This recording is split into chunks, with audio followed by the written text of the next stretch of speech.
right. All right.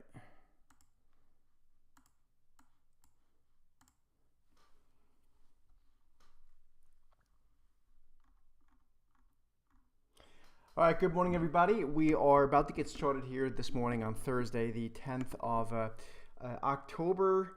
We'll just give it another minute as usual, a couple of minutes past the top of the hour, and then we will get started. Hang tight. We've got some good stuff here I want to show you this morning. So give us another minute and then we'll get started.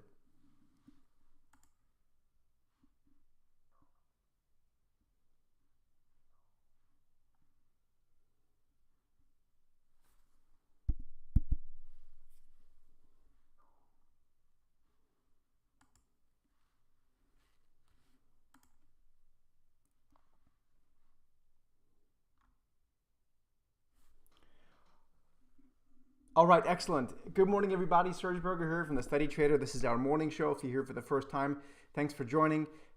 Quick 10 to 15 minutes of looking at what some of the most important things on our screens. Again, what distinguishes this from other shows is that we're trying to really keep it to the point. Not beat around the bush too much and waste people's time. It's just about 10, 15 minutes looking at some important stuff. Hope everyone's doing well. Luckily we kept power here. I'm in Southeast Florida for those people that know. And so just in case some people who are asking, thank you all for your well wishes. Everything's good here. Of course, our thoughts and prayers go for the people that were affected by the weather north of here. But for us, good, and it's actually sunny outside. So so far so good, I guess. Let's get started. What I really want to look at today is this inflation, the inflation data that we once again received this morning, and how this kind of translates into themes that we can own to own inflation. And so what we saw this morning, for those people that watched this closely, I'll quickly show you to here. It's, I think, this screen here.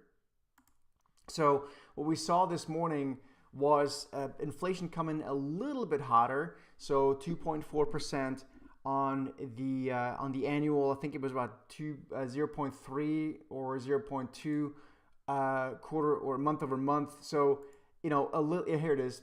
I can show it to you here, and this matters for stocks, right? So that's kind of the point of what we're trying to get to. So what you're seeing here is a print of the screen keeps moving as more data comes out. This is a dynamic screen. So here we go. So you got CPI month over month 0.2%, and again the year over year was actually a little bit hotter. So why does this matter? So it matters for the following reason. And so let me show you first of all what the chart looks like on CPI, so people can kind of get a feel for that, and then ultimately how this translates into stocks and other investments. So we're seeing you're still sort of a deceleration in inflation, but it's ultimately, in our view, going to hook back up. We're already seeing a lot of signs for that. We talked about all sorts of things that are reflating again, and that really is going to impact what we need to own. And so I teased it yesterday for a little bit. One of the things that we definitely want to own is, again, assets that essentially allow us to be long inflation. One chart, this is just one ETF. Again, we've been talking about this now for several weeks here on the show and showing you constantly more things that we want to own. One of them is things like timber and forestry stuff. So the ticker symbol for this ETF is WOOD, W-O-O-D. And remember, anything I talk about here is not financial advice, it's purely educational. So whether this is something that's right for you is obviously for you to decide. I'm just showing you, through the lens of education, our sort of research and thoughts. And so if you look at something like wood, which has now basically over the past few weeks has inflated another, 10 or so percent, it's very much in line with a lot of the other things that we've seen. Anything from lithium to obviously gold and silver. We've seen, year to date, a big move already. And again, the list goes on and on and on. Now, what's really important, and this is the point I'm trying to make, what if we combine this with the chart of CPI? Now, CPI is a little bit of a broken thing because even the Fed doesn't look at CPI anymore in any sort of meaningful ways. But this is how this stacks up sort of longer term. And you can see, and I say longer term, this is, goes back 15 years or so, the chart here. And you can see CPI, which is the red continuous line. And then, of course, this wood ETF, so timber and forestry stuff, is the candlestick, the sort of the jaggedy line. And so you can see how they do trade, in sync as inflation goes up, or at least as it's being reflected in the CPI. It's usually front run by this thing itself. So to give you an idea, let's look at the past 2 points. You don't have to look very far to understand this. So you can see something like this wood ETF. It bottomed in March of 2020, and about 2 months later, CPI bottomed. The CPI and all that stuff, it's a bit, I guess it's a little bit broken. It's not, it's not the worst thing, but it's a little bit lagging. And so, something like this, we can front run inflation, right? And so, or other points in time, you can see basically the ETF bottomed back in 2016, and the CPI didn't bottom until basically, like a year, a little more than a year later, right? So by being long something like this, we get a reading, and I think it's going to be very similar this time, and we have to kind of get rid of the noise a little bit here, but I do think that we've seen an important bottom in this in this inflation reading, like wood, in 2022, and we're probably going to start to get an important inflection point here in CPI. So what's probably going to happen is we're going to start to see CPI go back higher. Again, 4% or so to me is very reasonable, and that is likely going to be also then reflected in something like this wood ETF that's going to continue to go higher. So, if we don't own inflation, if we're not long inflation, we're probably short inflation, right? So we can add other things. And then they're not all trading like in line to the same exact point. But you can look at lithium. It's a similar thing. We talked about lithium the other day. It trades in sync with wood, right? So now you can see what I've done is I've taken, I know it's a lot of lines now, so let me quickly get rid of CPI for a second. But you can see that lithium essentially trades in line with wood. So LIT, the ETF, trades in line with WOOD. And again, the reason why this is important is because it tends to typically lead the actual CPI, the actual CPI, because CPI, as I said before, is kind of lagging, and again, it's a little bit broken in that sense. So I can only advise anyone here to own inflation. Again, that's not advice in the literal sense, but look into it, see if that makes sense to you, because if you don't own inflation, you're short inflation. It's as simple as that. Now, the question, of course, is what about stocks? Like actual, and when I say stocks, most people say, what about Nvidia? It's a sad state of affairs where we're at, but that is where we are. So let me get rid of some of these arrows so we don't get dizzy from all the drawing, but let's go through it.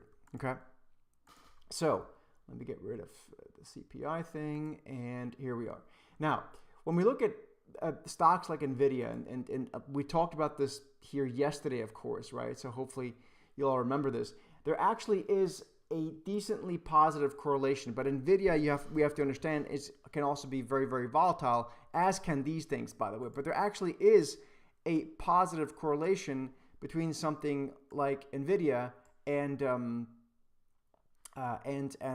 this, right? So we need to keep that in mind. So that doesn't mean that Nvidia can't be volatile, but it's probably not something we want to be short necessarily, and until we get to the point where we have a better hold of what 2026 looks like for Nvidia. 2025, I think we can all get our head around what the numbers look like, but this is kind of what it looks like. So you can see there's a pretty positive correlation between even Nvidia and all these things. So what I'm not saying is don't go out there and just buy Nvidia.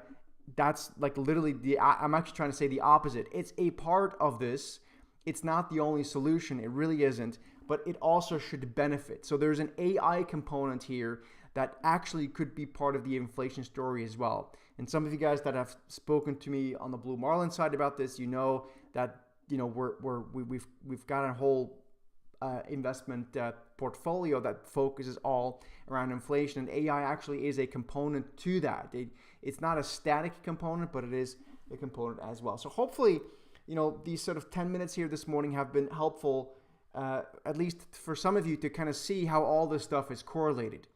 The question, of course, is more near term, and this potentially goes a touch beyond what I want to talk about here today. What about the very near term? Can stocks just continue to plow higher? As I've alluded to over a week to date, actually, I am concerned about the fact that equities are basically just ramping higher into this election. And to me, the probabilities are dramatically going up that even if we continue to rally here into the election, and again, I do think we're going to pause here really soon, but if we were to, we're basically borrowing from any rally that might come after the election, like pent-up demand. And so that's something that I hear very few people talk about, and it's something to keep in mind. So I still think it would be great to have a rally post-election, but I would have a very difficult time making that trade if we continue to ramp and rally right into the election, the U.S. election here at this point. So that's kind of where I think it gets tricky. We have earnings season, of course, that starts tomorrow. Typically, the banks don't blow up the market in any shape or form, so we have to wait another week at least to get into sort of the earnings season in a bit more earnest. But that's kind of where we are. Also, if you are enjoying this, please do give us a thumbs up and subscribe to the channel, because as I've been saying, for the past couple of weeks, if we don't get people liking, subscribing, we will have to stop doing this morning show. And I'm not saying this to sort of complain. It's just that the whole point is that the algorithms pick this up, and so people come to it naturally.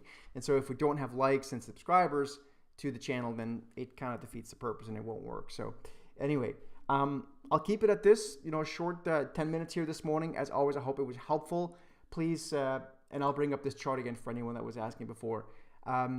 Again, please give us any feedback that you might have on this, and we will see you back here on Monday. If you are an Inner Circle member, we are going to be doing a gap trade, it looks like, this morning in the NASDAQ 100 or the QQQ or the SPY. We'll see. Maybe some single name stocks as well. Have a great Thursday. Again, we don't do the show on Friday, but we'll be back here on Monday. I'm Serge Berger from Study Trader, and we'll see you soon. Have a good weekend.